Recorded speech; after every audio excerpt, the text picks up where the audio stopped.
A child sits at the edge of a hospital bed, holding a balloon that just won't float. The string is tied to her wrist. The helium leaked out hours ago. She doesn't let go. Her mother smooths the blanket, whispers something about tomorrow being better.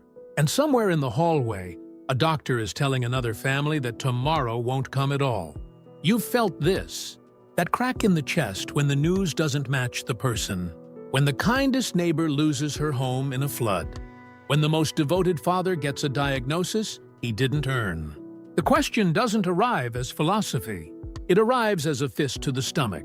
Why do bad things happen to good people? That question is older than every religion that tried to answer it. And by the end of this, you won't have a clean answer either. But you'll have something most people never get. A way to hold the question without it crushing you. Let's start with something most of us do without thinking. We sort pain into two boxes. One box holds the suffering that comes from other people. Betrayal, violence born from someone's decision to harm. The other box holds the suffering that comes from nowhere human at all. A cyclone, a tumor, the earth shaking beneath a schoolhouse at 2 in the afternoon. This split runs deep. Across cultures, when researchers asked thousands of people whether they separate these two kinds of pain, most said yes, clearly.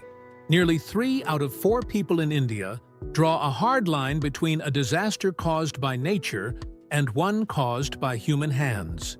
We feel, at a gut level, that these are different kinds of wrong. And they are, but here's where it gets tangled. A flood is impersonal. It doesn't choose victims. It doesn't care about your character.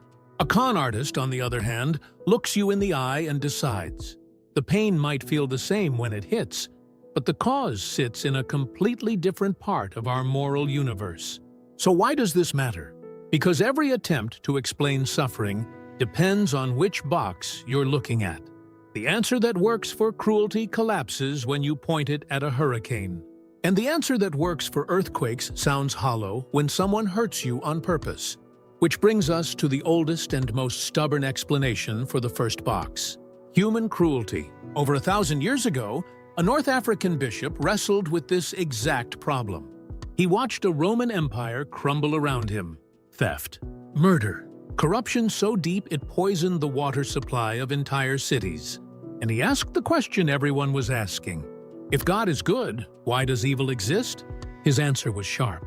God gave human beings the ability to choose. Real choice, not the illusion of it. And real choice means the door swings both ways. You can reach out your hand to lift someone up. You can also use that same hand to push them down. Without the possibility of cruelty, kindness means nothing. It's just a machine running a program. Think about it this way. You're standing on a stage. Strings run from your fingers, your knees, your jaw, up to a crossbar held by something you can't see. Every move you make is guided. You dance, but you didn't choose the dance. Now someone cuts the strings. You stumble. You fall.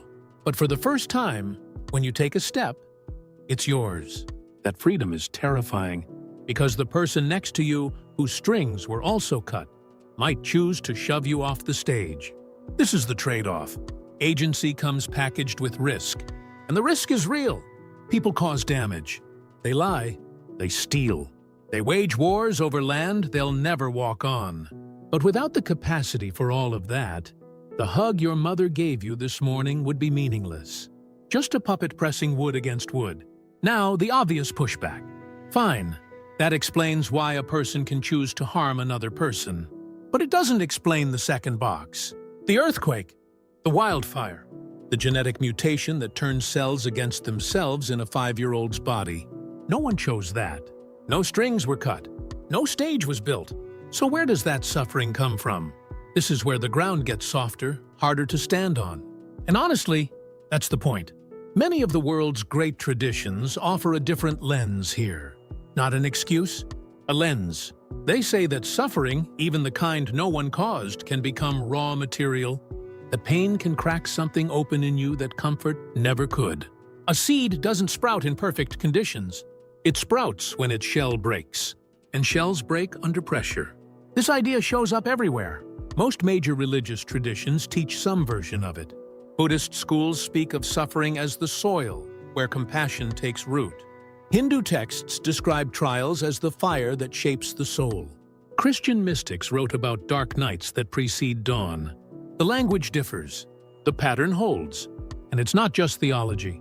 When researchers tracked trauma survivors, roughly 6 out of 10 reported real, measurable growth after the worst moments of their lives. Not despite the pain, through it. They described sharper empathy, deeper relationships, and a sense of what actually mattered that they couldn't have found any other way. Something in the breaking made room for something new. But here's where honesty demands a pause. This framing has a dangerous edge. Because not all suffering produces growth. Some suffering just destroys. A child starving in a forgotten village doesn't emerge with a deeper philosophy of life. A family wiped out by a landslide doesn't get a chance to become more resilient. To say that all pain serves a purpose is to lie to the people who lost everything and got nothing back. Critics of these frameworks make a sharp point. When you tell someone their agony was a lesson, you risk doing something cruel yourself. You take their pain and turn it into a teaching tool for a classroom they never signed up for. You make their suffering about meaning instead of about them. And worse, you give everyone else permission to look away. If it's all part of a plan, why intervene? If the fire shapes the soul, why put it out? This tension is real, and it deserves to sit here, uncomfortable, without being resolved too quickly. Because the people who need these answers the most are not philosophers in armchairs. They're mothers in emergency rooms.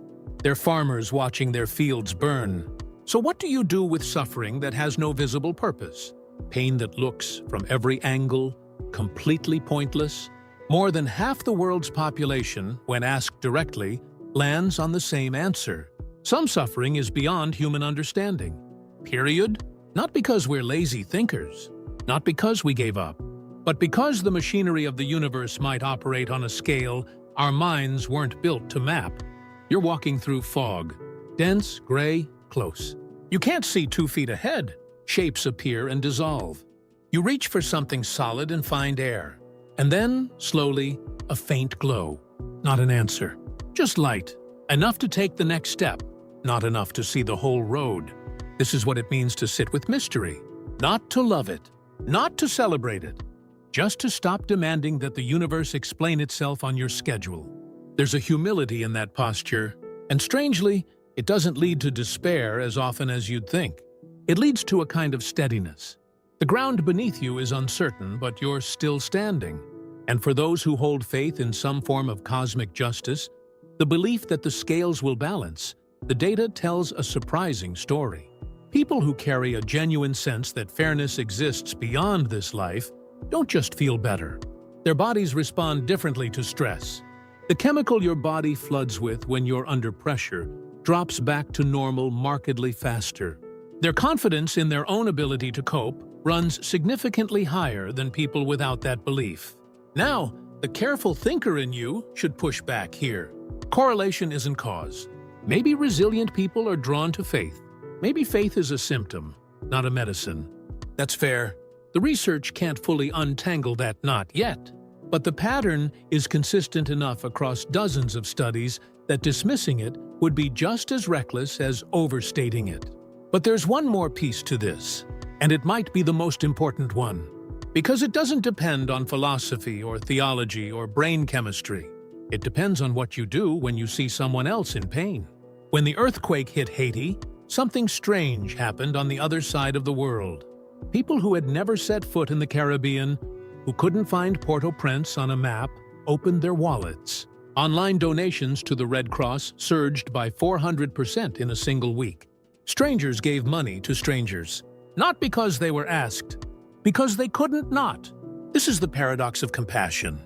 Suffering, the very thing that makes us question whether goodness exists, is also the thing that draws goodness out of people. When you see pain, something fires in the deepest part of your brain. The region tied to empathy lights up nearly twice as strongly when you watch someone else suffer compared to neutral images. You're wired for this. Your body physically responds to someone else's agony as if it were your own. And it's not a flash in the pan. After major disasters, A meaningful share of first-time donors continue giving months later. The impulse doesn't just spark. It takes root. Researchers showed people a documentary about refugee hardship, and the viewers' willingness to help jumped dramatically. Not because someone guilted them into it, because the story cracked them open the same way the seed cracked under the storm. Two people stand on opposite sides of a chasm. One is suffering, the other is watching, and between them, something begins to grow. Not a bridge made of answers, a bridge made of the decision to cross anyway. Hands reaching across the gap, not because they understand the pain, but because they refuse to let it sit alone. This is where all the philosophy lands. Not in a textbook, in a gesture. The free will that allows cruelty also allows someone to drive 4 hours to sit with a grieving friend. The impersonal force that levels a town also reveals which neighbors show up with shovels the next morning. The mystery that defies explanation also teaches us that some things matter more than explanations. But the picture isn't complete without acknowledging what's changing. Indigenous cultures around the world have always understood suffering as something shared, not individual. When one person hurts, the whole web trembles. Western frameworks tend to isolate the sufferer, asking, "What can you learn from this?" as if pain were a solo exam. But in many traditions, the question isn't, "What did you gain?" It's, "What did we lose? And how do we restore balance together?" And the digital age has added a new layer that no ancient thinker could have predicted. You scroll through your phone, and in 60 seconds, you absorb more images of suffering than a villager from centuries ago would encounter in a lifetime. Floods in one country, war in another, a child's face you'll never forget. The sheer volume of pain now available to your eyes and your empathy circuits is unlike anything before it. And nobody has figured out yet whether that volume builds compassion or burns it out. Whether seeing everything makes you care more or care less. That question is still wide open. So where does this leave you? Not with a formula, not with a clean diagram that maps suffering to purpose in neat lines. It leaves you with a handful of partial truths, each one real, each one incomplete. Human choice explains some pain. Nature explains another kind. Growth sometimes emerges from the wreckage, but not always. Mystery remains, whether you find that comforting or infuriating. And compassion, the thing that costs you nothing and changes everything, keeps showing up in the rubble, uninvited, stubborn, alive. If this story cracked something open in you, the kind of crack that lets light in, there's more waiting. Subscribe, because the next story goes even deeper into the questions that keep you up at night. That child in the hospital is still holding the balloon. The helium is gone. The string is loose, but she hasn't let go. And maybe that's the answer no philosophy can give you. Not why the balloon deflated, but why she's still holding on.